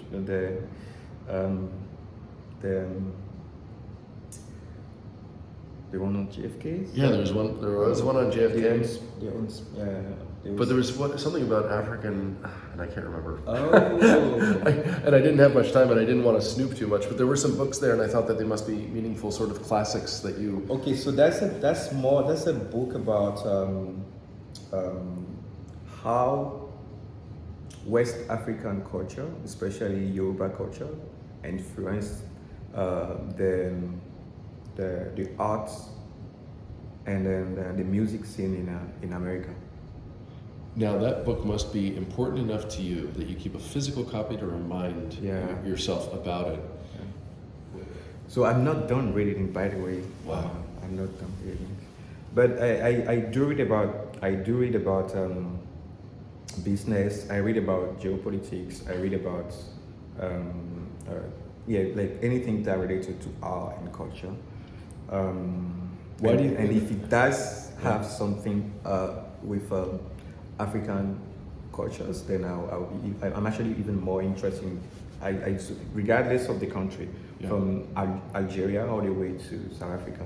So yeah, every now and then I'll buy a book that tells stories about Africa.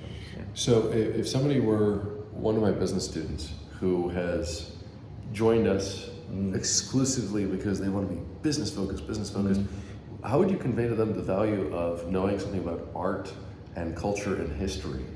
Why should, famously Steve Jobs did not study business, he studied something like design and calligraphy, right? Is there a way that you would phrase it to people why you spend some time, even though you have businesses in 25 African countries and outside of Africa, why you would dedicate some brain space to learning about art and culture? So my dad used to say, what sticks into your mind after you forget everything is your culture. Wow. That's what my dad used to tell me now when I was a teenager. After you forget everything else, yes. What sticks in your mind is culture. Wow. So if you lose your mind, yeah, the culture may stick in your mind, and that's the only thing you may remember. Are we talking here about folk culture, business culture? No. Yeah, it's culture in general. This is not just about foods. Yeah. Culture is also it's really tied to your lifestyle. It has a massive influence on whatever you do and how you do things, right? Yeah. So, wow, you're making me think about what is my culture. Do you think? If someone is so focused on business and doesn't want to study, that's fine. But I always believe that the more diverse is your, the more perspective you have about life, about the world, then the better you are at what you're doing. It could maybe help you be more adaptable. I think it's valuable to have the more perspective. Even if you want to focus on something, if you have more perspective, you'll be better at what you're focusing on. Okay. There's something deep, and I think any ophthalmologists or optometrists watching this might help us out. Or Huberman, of Huberman Lab. Maybe you want to confirm that there's a direct analogy and an appropriate metaphor there that if you want healthier eyes for seeing things up close, you need to sometimes look at the horizon. Actually, I'm quite sure that Huberman said something like this, that if you want to improve your vision or practice or preserve whatever vision you have, take your eyes off that little screen in front of you and focus out on the horizon. But lift up your gaze and look at the horizon. So thank you for that. If we wanted to make sure that we got to the last three of the big five legal themes at some point in this conversation, why don't we tick through them? And then you can wrap up your story of how you got from those first paying clients to where you are today. We've already started talking about some bigger, wider meta topics like what do we read?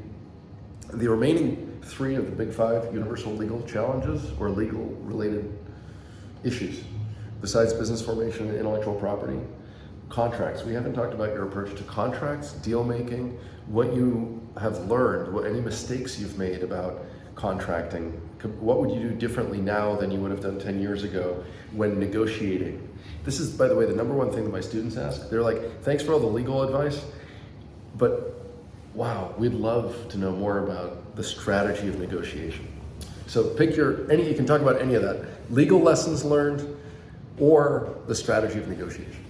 I'll go with negotiation. Okay. Yeah. Talk to us. What have you learned?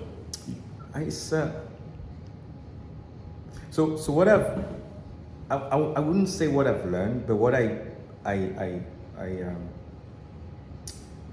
practice at scale Yep. was playing the long-term game. When you sit on the table and negotiating with potential clients,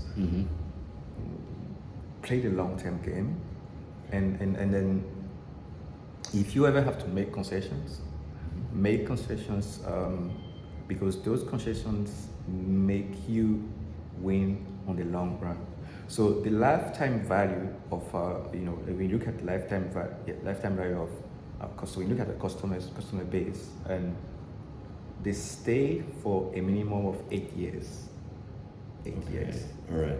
And when you think about software business, repeating customers, customers who pay you on a monthly basis, on an annual basis,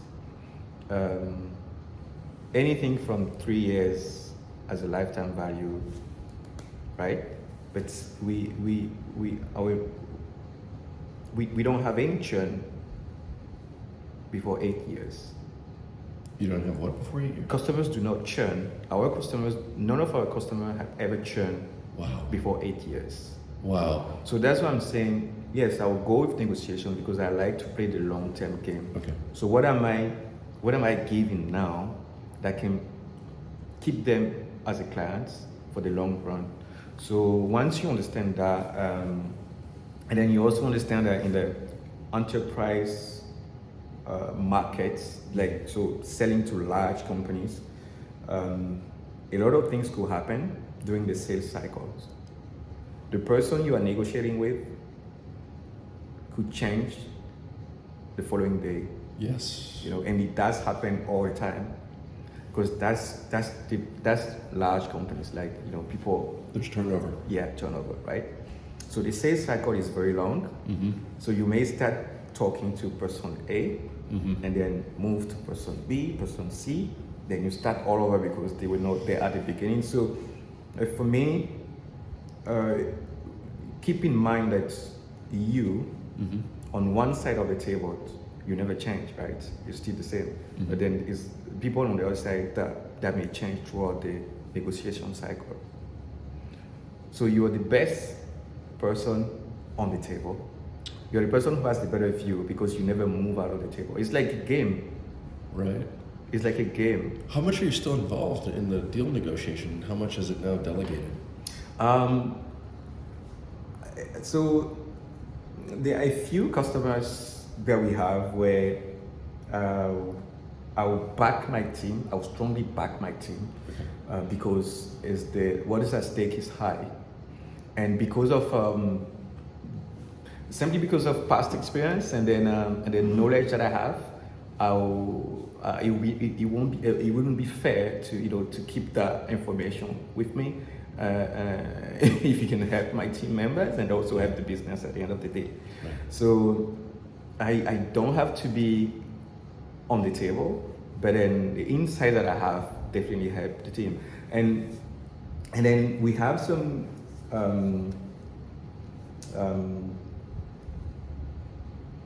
customers, like some old customers that I have very good relationship with.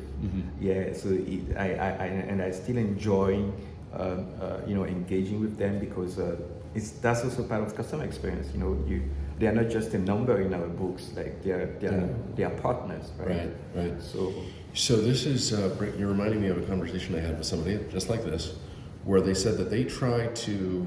I'm going to get the number wrong. I don't remember exactly, but they pretty much raise the amount that they charge on these long-term relationships, something like 10% every year, or even more maybe. Okay. And I said, aren't you scared of losing them? No, because we're always showing that we are delivering results that are worth more than the amount that we're raising our costs by, or raising our price by.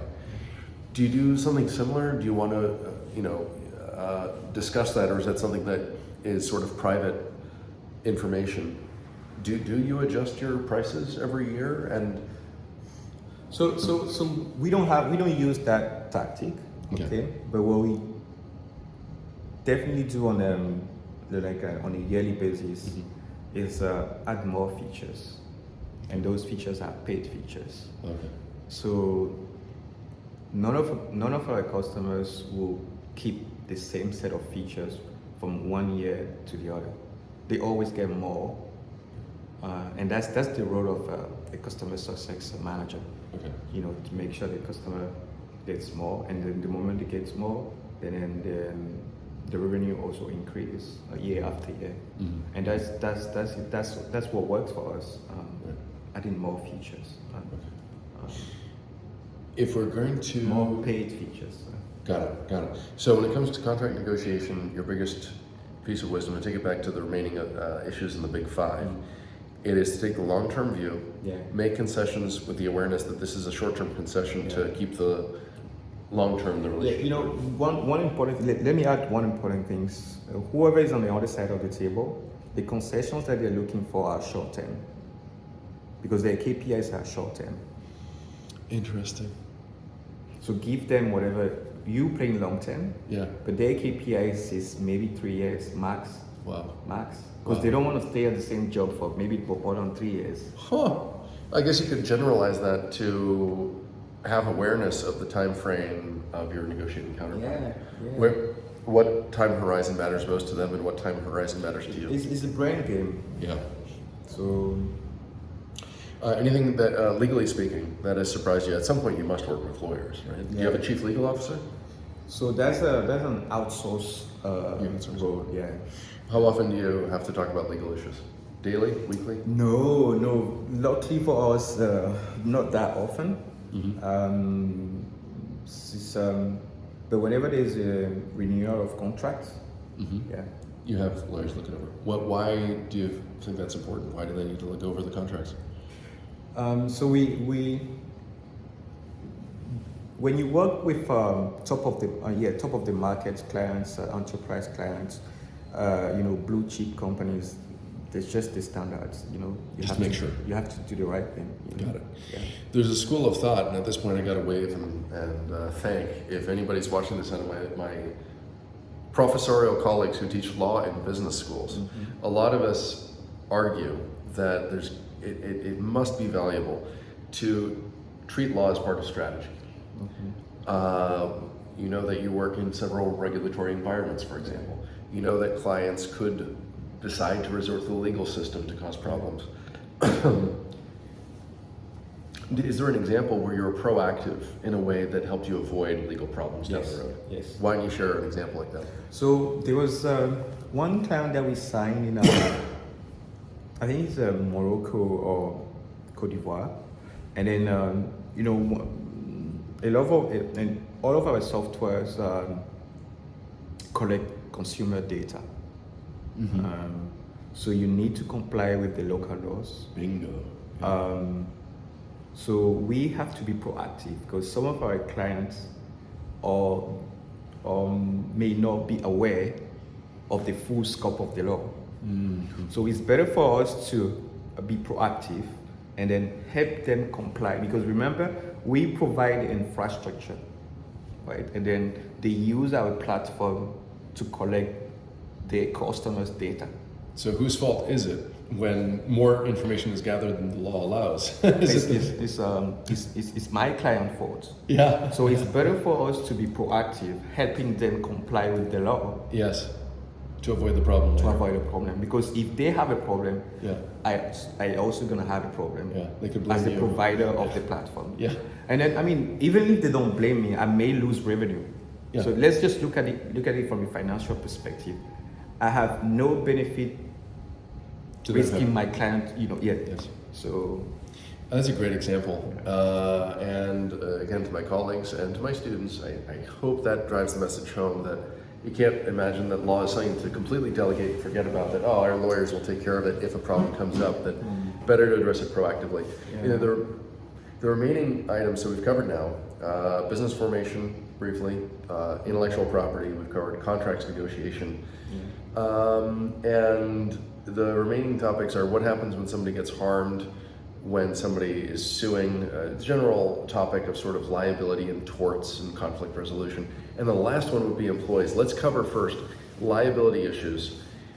And have you ever been in a lawsuit? Has there ever been somebody harmed by, has there ever been, for example, a data leak and customer data compromised? Any situation where your product or service has harmed somebody, or where somebody claimed that you harmed them? Have you ever been sued? Have you ever sued? Anything related to this topic? No conflicts to resolve in 10 years? No. Do you consider yourself lucky and unusual? Oh, yeah, I must say, yeah. All right, well, that's that topic. Is it partly maybe because you're proactive? I don't think so, because there are a lot of business out there that have been consistently proactive and they still have issues. So I don't think it's because I've been proactive. Wow. Okay, so brings us to our last topic, and I kind of like the way this is going, because it just occurred to me to suggest, if we were to share this link to this video with your employees, you got a lot of employees now. Yeah. And we got to cover the topic of no matter where you are in the world, no matter what your industry, you will eventually hire people. You need to work with other people. Yeah. It's very unusual to stay a sole proprietor somehow in this world forever. And so let's start with the question of how many employees do you believe that RightCom right now has? Because you mentioned how many Jurliks in Benin has. He's got hundreds working for him in just one country. Yeah. Do you have a total idea of how many people you are employing? So we are employing about 200 people. That's on our payroll. But then because we have one of our subsidiary is in the business of working with freelancers to build a network of agents across countries to drive sales for some of our telecom clients. And then when you add up the numbers of those agents on the field, then we pass the 1,006. You pass 1,000. 600. 1,600. Yeah. If you count sort of, I guess you'd call them independent contractors. Yes, independent contractors. Okay. Yeah. 200 core employees. Yeah, and then 1,600 independent total. contractors. No. 200 and 1,004 independent contractors. Okay, So that's 1,006 total. Yeah. Do you try, so again, these are questions or topics that are almost universal that have a legal aspect, and that's why I'm bringing them up. So in this last 5 of the big 5, what have you learned about culture, about employees? Clearly you're aware of one of the big issues that I cover with my students, which is, do you want somebody to be hired as if they are an extension of you, right? Your full-time employees, or do you want them sort of more distant, an independent contractor? In your mind, is there a plus versus minus? At what point do you decide that a position is better to have as an employee rather than an independent contractor? We only have independent contractors because it's a temporary. It's a temporary. It's not. Those jobs do not require being permanent staff at RightCom. But then if I have to choose, Mm-hmm. I would definitely prefer having a team of permanent employees. But then the trend these days is even those who you would love to have as a permanent employees, some of them may want to be contractors. And why is that? Because they want to feel independent. Because they want more money. They want to work for more than one employer, maybe? Maybe, but I don't really care about that because remember I had 4 jobs so at some point. You understand that? Yeah, so I understand that because what matters is, are you meeting your target? Are you delivering what I'm paying you for? Mm-hmm. So as long as you meet the target and deliver what I'm paying you for, I don't really mind if you have any other source of income, and that's fair. And just disclose, it makes the conversation more. Anything you've learned, any mistakes that you ever made about your relationship with employees?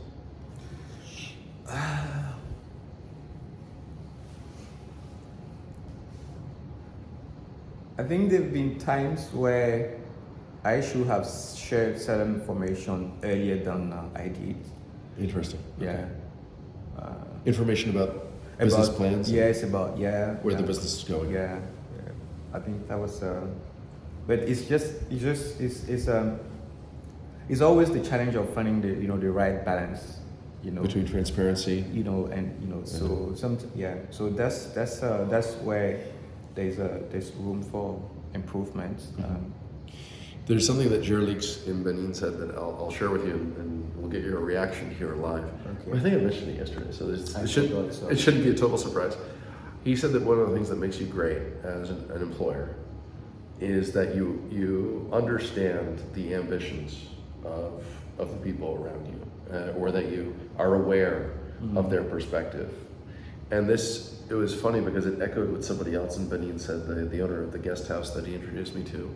When I asked her for her wisdom, she said the biggest wisdom she can offer about working with other people is to make sure that you hire for people that share your culture and your vision, and to understand and put a premium, value that they are individuals with their own dreams and ambitions, and be aware of that. Does all that sound consistent? Yeah. You recognize that? Yeah. It is consistent. I think he has to be consistent because RightCom is not 200,000 employee company. So at 200,000 employees company or 500,000 employees company, the challenge around consistency of culture, at that scale is totally different, right? You may look at it from a department perspective or a business unit perspective, but if you really want to talk about like a whole an enterprise or company culture, then it's more PR. That's what it's more PR than anything else. But for a company of my size, you better put a premium on it. Okay. Because when you lose one good talent, the impact on the 1,000 headcount company, when you lose one very good, you could feel it. Right, but when you lose that same percentage on 200,000, it's less material. This is a huge point. This is a huge point. So depending on the stage or the size of the company, you really have to be aware of what you need to prioritize. And I think the culture of the company and then the core values have to deserve a premium when you're still at this, mid-size. And somebody would say that the corollary is the opposite of that somebody is not a good fit, or they're toxic, or they're not a shining talent. You might be. They also they have an outsized impact when you're a small enterprise, and so you got to act quickly to fix that. This might be a good moment. Incredibly, we've been talking for an hour and almost 48 minutes at this point, and you brought up the fact that of company scale. And that whether it's employee issues related to culture or whatever, that it's an entirely different game when you're at a company with 200,000 instead of still under 2,000. Do you see your future? We touched on this also yesterday briefly. Do you have a crystal clear vision the way you did when you started about where you're going to be in another 10 years? It's about a decade into this adventure. Can you see where you'll be in a decade? Do you have a vision? I mean, you want to be a company with 200,000. I mean, I know what I wish, we see the company in decades from now, but are we going to be there in decades from now? I can't tell. But at least on a day-to-day basis, I'm doing what I need to do to get closer to that goal. Yeah. Closer to the goal. You said you're doing every day. Yeah, so I'm doing every day what I have to do to get closer to where I want the company to be, a decade from now. But are we going to be there a decade from now?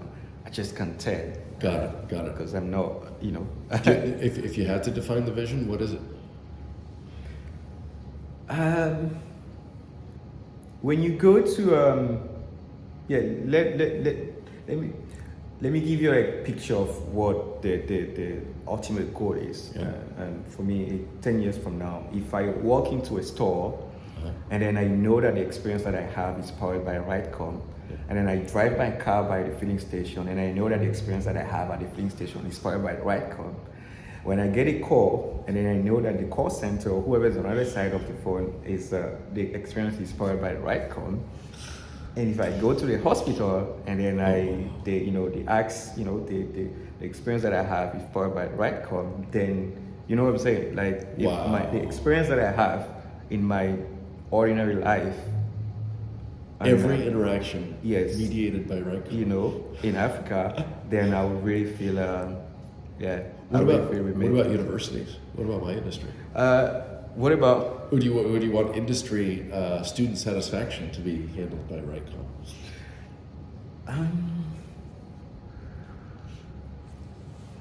Education. Could you imagine subsidiaries for different industries? Yeah. And could you imagine ever selling? For example, what about the other massive intelligence gathering organizations on the planet? Facebook, Google, Amazon. If somebody like Amazon said, we want to buy you. If Tim Cook said, we want RightCom to be part of the Apple family, would you ever sell? So I think it's a conversation to have, and that all depends on my state of mind. If that question has so let me put it this way. The question is, if I have that question today as we speak, my answer will be not really.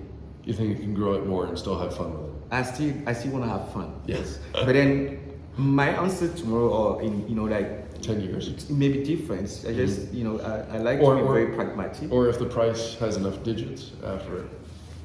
What if somebody offered you $1 billion right now? Honestly, Yeah, I don't think it's a matter of price. For me, it's not a matter of price. And then I will tell you why. $1 billion. You would walk away from $1 billion. So let me tell you. Do you feel like those who have billions of dollars better than me? I don't think so. No, but So $1 that's why billion can buy you a lot of freedom and flexibility. Yeah, but I really don't. The work is fun. In other words, you can't imagine anything else being a better investment of your time. So I think it's and let me share this with whoever is watching the YouTube video. So every time you think about someone holding $1 billion, yeah, always remember that if you want his $1 billion, you also have to take his billions of problems. Oh wow. Okay. What do you imagine being the problem if somebody handed you a check for $1 billion and RightCom gets sold? Yeah. What do you imagine those billion problems to be? So that's what you find out the moment you cash in the $1 billion, then you find out that it comes with also $1 billion of problems. I'm gonna think that are you imagining what security issues for you and your family? I have no clue, but there's no perfect world, There's also the existential. You can never have the goods without the bad. So if you have the 1 billion, so get ready to have the 1 billion problems. So I'm just saying. Okay, so it's but I know the way people like to phrase or like to if we get a 1 billion then you're sorted. But no, it doesn't really work like that. Like, do you think like Saudi Arabia care about hacking my phone? No, I don't know. They don't. But once care. you have $1 billion, maybe But it's when worth it. but that's what I'm saying. That's what I'm saying. You get my point? Yeah. So that's what I'm saying. So you always have to put everything in perspective. And where I'm sitting now, there must be something bigger than it's $1 billion. Let me go get it to get me get it. But But if I do have something at that point of time, I'll definitely go for it, right? So I think the reason I really wanted to press you on the question is this. Lately I've been hearing, and it's over and over, the pattern in these conversations with people, there's nothing else in the world I'd rather be doing. And people, if they really love the baby that they built, and you could call it RightCom one of your babies, that it's not about the money. It's not about the money. There is a vision, and you shared that yesterday, that you wanted from the beginning to be part of, how'd you call it? a vision of a positive African future. Yeah, because when I built RightCom, I remember that was 10 years ago. 10 years ago. The best you could get was 3G network 10 years ago.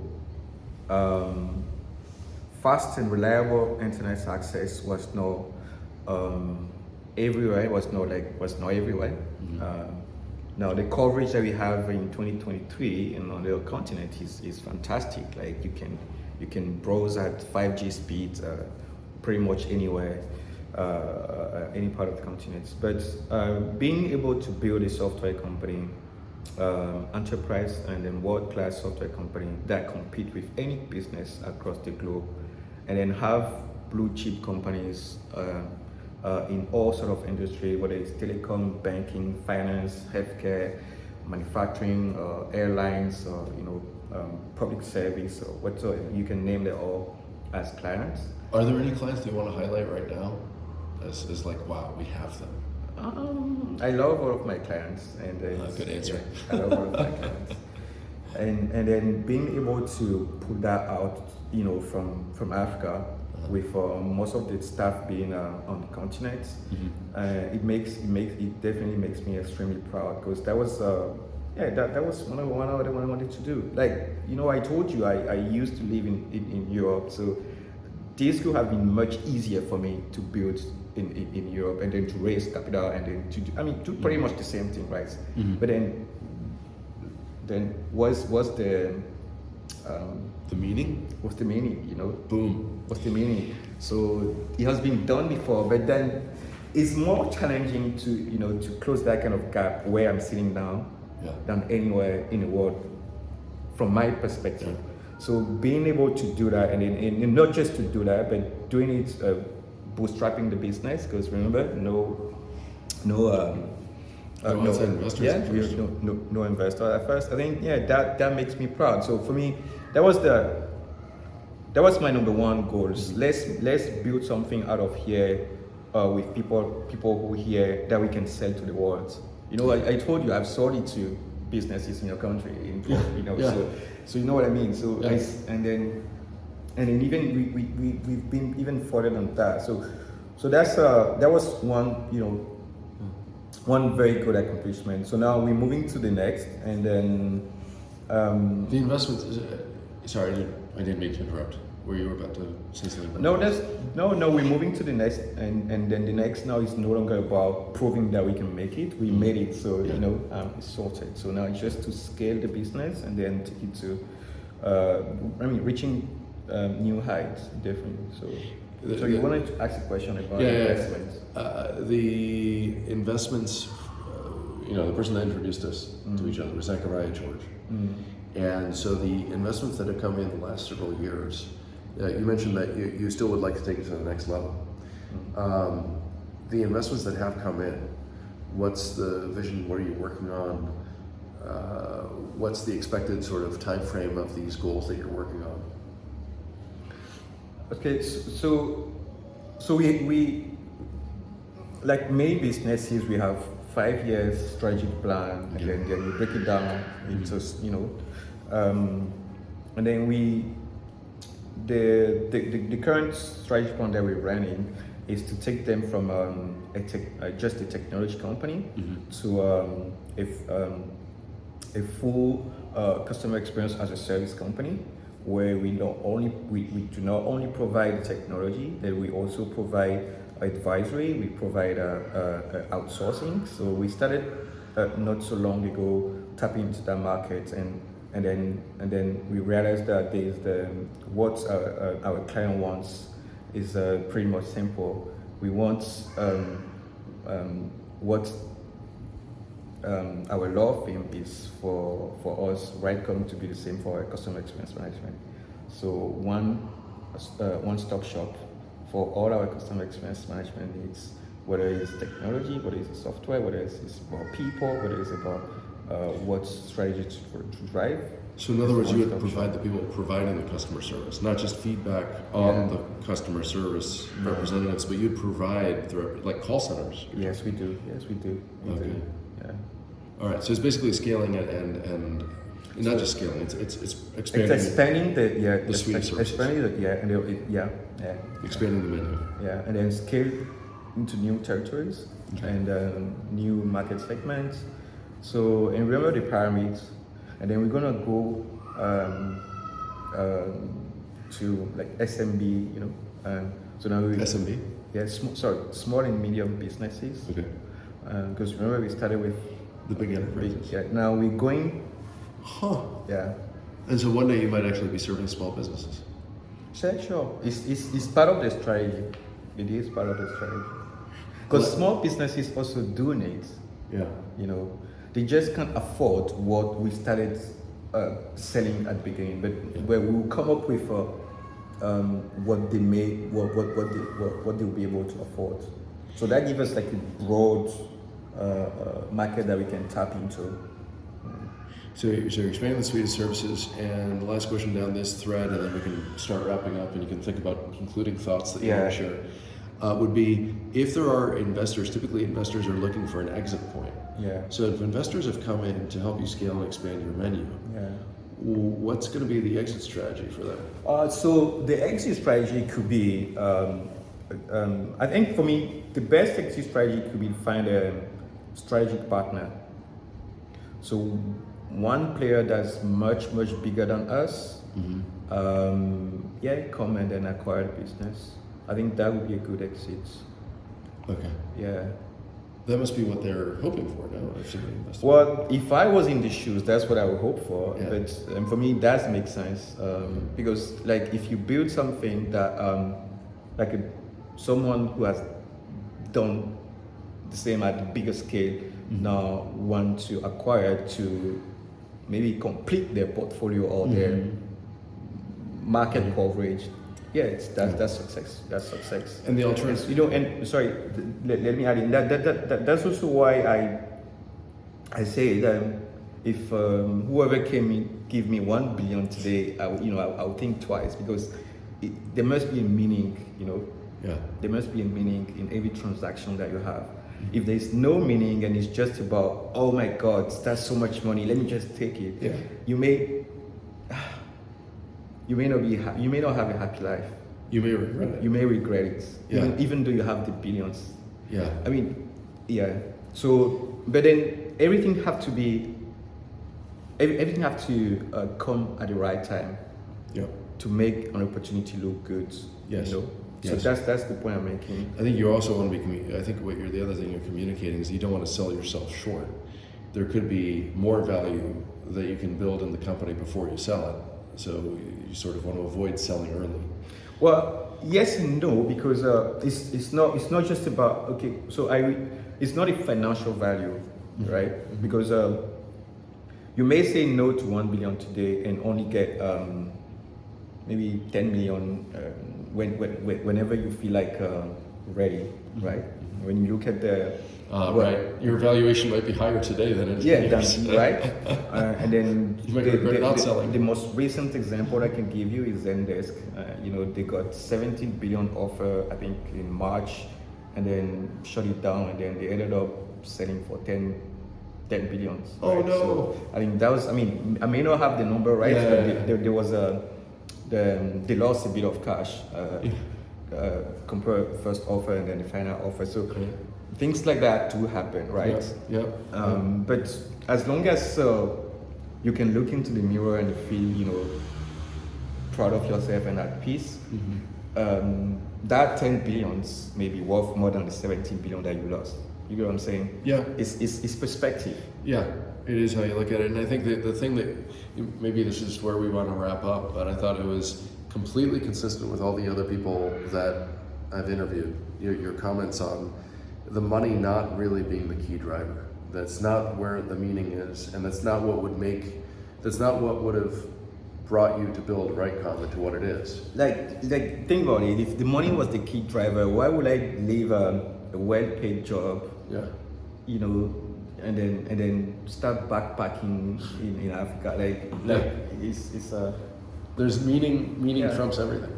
Yes. And if you take care of your clients, Oh yeah. They will take care of you. They will take care of you. That's almost a cliche, but it's true. It is true. And if all you care about from day to day is maximizing the money, eventually your service might suffer. Of course. All right. Any parting words? Because it would be nice to wrap this up before 2 hours and 10 minutes. I think we might have set a record. I hope this hasn't been painful, by the way. Have you had fun? I did. Okay, good. There, it's on. If anybody, Zachariah, if you say, dude, why did you talk to him for 2 hours? He was having a good time. At least he said he did. He was having a good time. Well, I'll tell you what I think about life, about my experience. I'll tell you why I did what I did. Yeah. And if there's anything that you can learn out of this, good for you. And if not, then keep looking for more inspiration. That's great. It's a great wrap up. Any final advice about anything for people that are thinking about doing something like what you did, leave behind a safe job to pursue their crazy idea to create something new? Any parting thoughts? Go ahead and do it. Just jump in, or so do what makes you happy. Do what makes you happy one day at a time. That's what I would advise them to do. Do what makes you happy one day at a time. Do what makes you happy one day at a time, but also being aware of the pain points that are out there, because the pain point out there in customer service was the inspiration for building RightCom. Yeah. So it made you happy to solve the pain that's out there. Yeah. So if you're looking for meaning, that might be the secret sauce is make yourself happy by thinking of a financially sustainable solution, one that pays for itself, right? In other words, a business that solves a problem. And maybe that's one of the lessons we can. For entrepreneurs, for those aspiring to become entrepreneurs, but because the world do need people who can get on a 9-to-5 job, right? So we need people to hire. So not everyone has to become an entrepreneur. You're the first person to point that out, that the world cannot be just made up of aditoyas. We need some people to be happy with 9-to-5 jobs that find meaning there or elsewhere, and also I guess we wouldn't rule out the fact that some people just might be more inspired to work for or start a charity, to work for or start work for government initiatives. Yeah. Public sector employees are needed out there, and maybe on that maybe this is a final note that has never come up, but is completely fair to ask. Do you want to tell us any parting thoughts on the context here and elsewhere on the continent or anywhere? What do you see as factors outside of your business and your employees that matter? Do you see the public sector, any opinions on where the public sector is going? Is governance becoming better on the continent? It used to be one of the things people talked about as the reason investors were scared. Is the public sector getting any trends that you see? Any comments? No, I think the reason why investors were scared is because they are ignorant. They don't understand the markets. Okay. And it's not because there've been governance issues or the government, like it's pretty much like any new market you want to tap into. You gotta do your homework. Do your homework. Okay. And if you don't do your homework and then you rely on information that make you feel better about your own decision, then that's your own issue. Because they've been billionaires in Africa for decades. So, and then they make those billions in Africa. They made those billions by building and running businesses in Africa.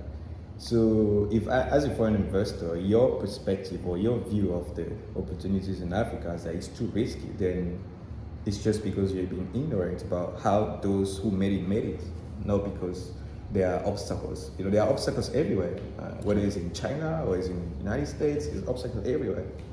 It's just a matter of perspective. So I'm glad that made it onto the recording, your perspective on that if people are scared, it's out of ignorance.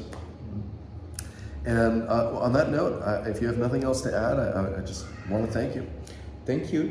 I enjoy having the conversation with you, and then I really hope that helps some of your followers and people who may enjoy if people have any RightCom story. if there are any questions that came up that we somehow didn't cover, please put them in the comments.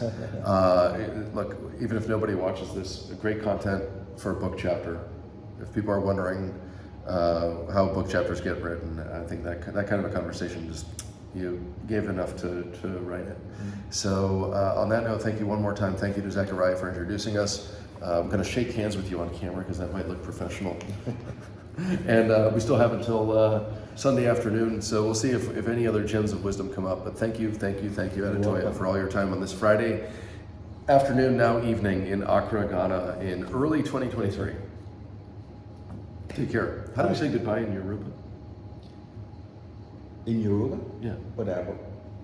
What is it? Odabo. Odebo. That's how I say it. Okay. Is that appropriate to use here? Odebo. Well, yeah. Because we mentioned that was one of the languages you know. Yeah. So, Odebo. Or goodbye. Au revoir.